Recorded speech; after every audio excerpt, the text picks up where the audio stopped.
Hey family, good morning, good afternoon, good evening. This is your favorite auntie, Khadija on your daddy's side. Just trying to give y'all a few words of wisdom this morning. Um, I have been reading this book called Remembering Whitney, a book that was very well done by Sissy, and it was just very, very warming, very touching. You could definitely feel the love through the book between a mother and a daughter, and you could also feel the complication of the relationship between a mother and daughter. I know, um, as a mother of a daughter, being an only daughter, um, the dynamic of the mother and daughter is just incredible. But another thing I got out of that book, and I started examining all of the things that I had learned in church, and Sissy's book was, excuse me, of course, covered in a lot of spiritual, a lot of religious dogma, not too much dogma, but experiences, I should say. So it kind of gave you the really idea of who Sissy really was. Y'all gotta excuse me. I just got finished doing my booty boxing workout. And, whew, so a little sweaty, but I'm here nevertheless. Um, what I what I did gather is that, like myself, we were indoctrinated with a lot of religion.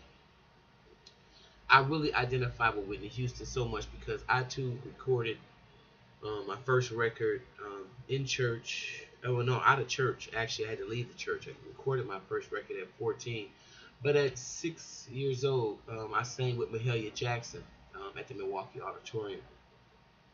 So that's what you kind of call that's my earliest experience with singing. This big woman um, singing in my choir, uh, singing and performing in church. And those are some of my earliest experiences of singing. So I have a lot in common with Whitney, and I relate to her an awful lot. But what really got me about the book was the chapters and the references made to Robin Crawford. And it hit me like a ton of bricks that people in church, judgmental motherfuckers, and just people being hypocrites and thinking that they can speak for and in the place of God with their limited vibrating self. And I think Whitney was afraid to be who she was. She was not allowed to be her true, authentic self. Whitney had been living with Robin Crawford since she was 18 years old. They were lovers. And if you don't know what it's like as a woman to love a woman, then you ain't gonna get it. You ain't gonna get that story.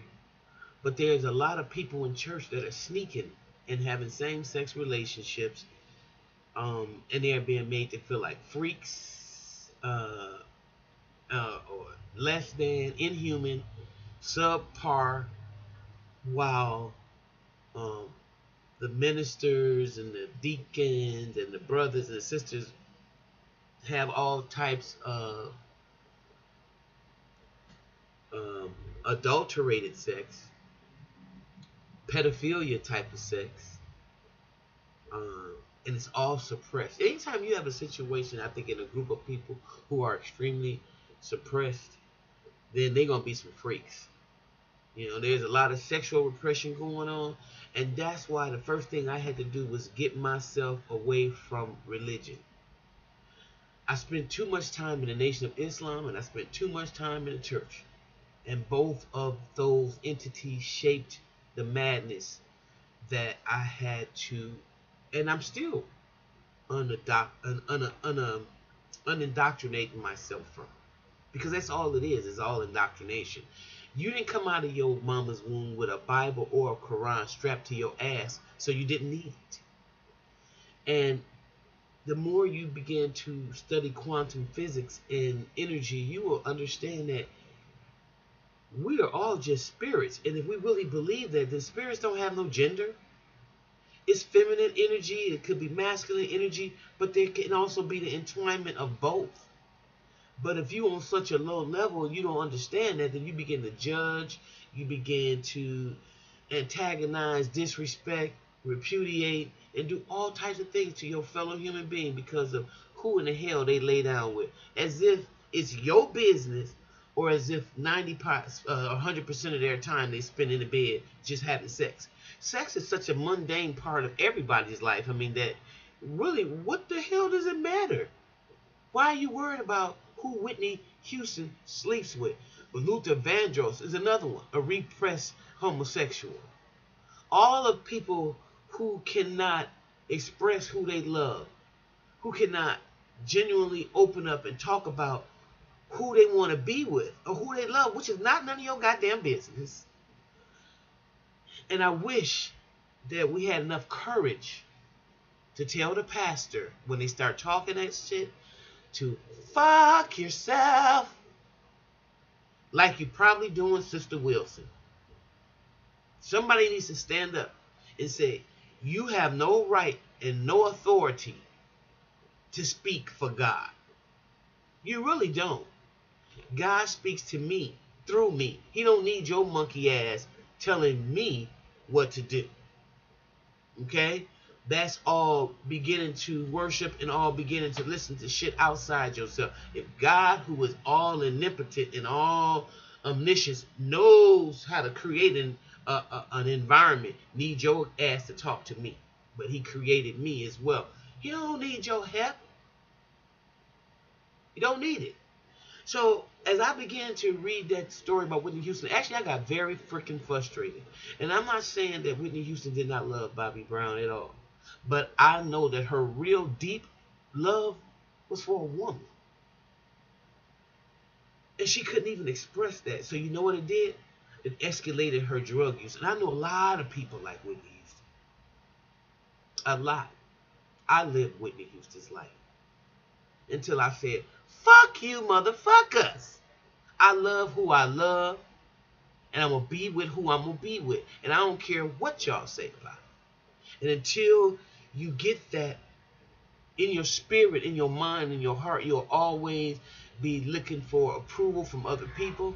You'll always be trying to hear what they say about you, and to say, you know, whether you're okay, whether you passed the mark. Damn it, goddamn it, I know I done passed the mark. The fact that I'm here and all I done been through and the Creator ain't took me away from here, then who is you to fuck to tell me where I should be and what I shouldn't be doing? And I ain't trying to hear it, Cletus. Bye, Felicia. Okay? So the more I think about Whitney's repression, yes, I get angry. And then that drug use spiraled on over to her daughter, and it became a cesspool of drug use and madness, of unrepressed sexual experiences, unrepressed, how do you say it? Repressed expression of who your true, authentic self is. That's a hell of a life and a hell of a price to pay.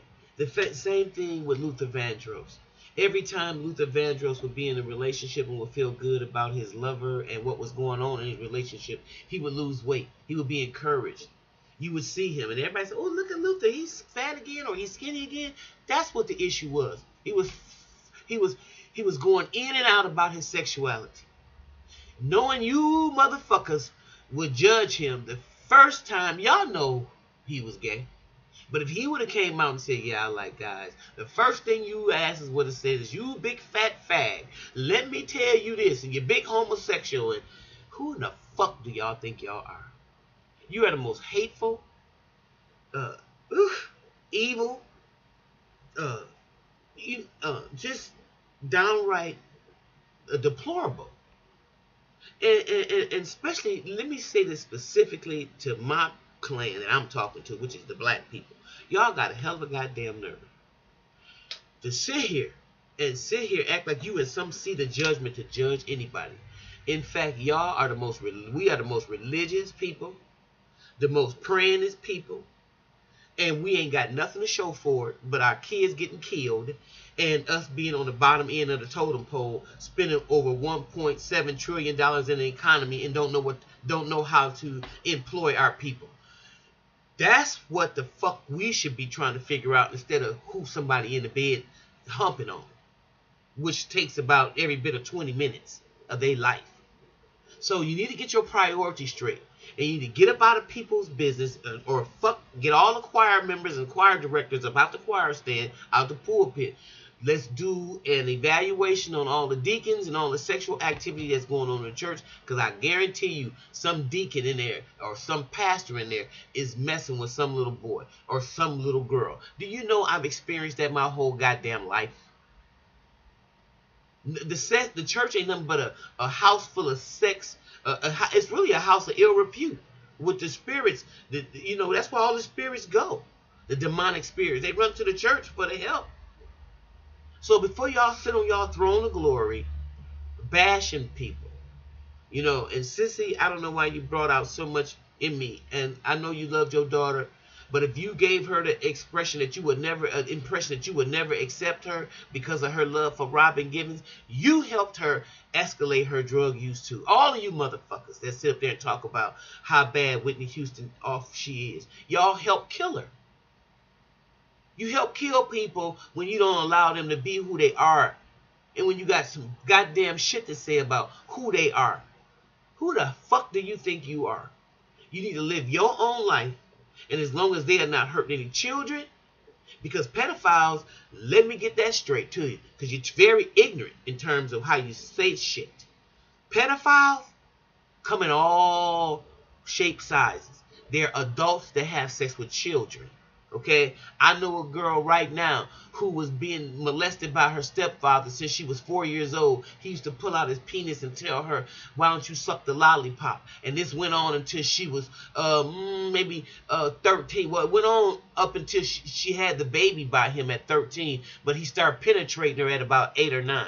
Okay, so don't tell me what a pedophile is. A pedophile is not a person that is in the same sex relationship or a same gender loving relationship. That's not what a damn pedophile is. A pedophile is a grown man that like to have little girls. Or if you're a 25-year-old man, you like to have sex with 13 and 14-year-olds. You a damn freak. So why don't y'all get off of people's sexuality? Now, let me draw the line too. I don't want to talk about Caitlyn, okay, and reconstruction surgery. That's a whole different genre, a ball game, and I don't want to talk about that right now. Right now, I want to talk about how your abuse of individuals, and talented individuals especially, because like somebody said, if you would remove all the songs out of the world that gay people sing, y'all wouldn't have a goddamn song to sing. If you stop humming all the music, the melodies that a gay musician wrote, you wouldn't have a melody to melody. You wouldn't have it. There would be no melodies for you. And the majority of the ones you like, you wouldn't have them. Because it takes a special person to do it. You need to understand a little bit more about what Y, X, and Y chromosome is. Study science. There is nothing absolute in the universe, but that you're going to die and that you've been here before. Now, whether you want to believe that, it's totally up to you. I'm not trying to convince you. What I am trying to convince you of is to back the fuck off people that you don't understand. Be grateful of the dual twin spirits that the Lord has sent you. And as opposed to bashing them, you need to celebrate them. Celebrate them. I know that's a hard concept for you to deal with, ain't it? To celebrate a gay person. Yes. Because once a person is able and allowed to live their true, authentic self, they won't have to get bombarded in drug use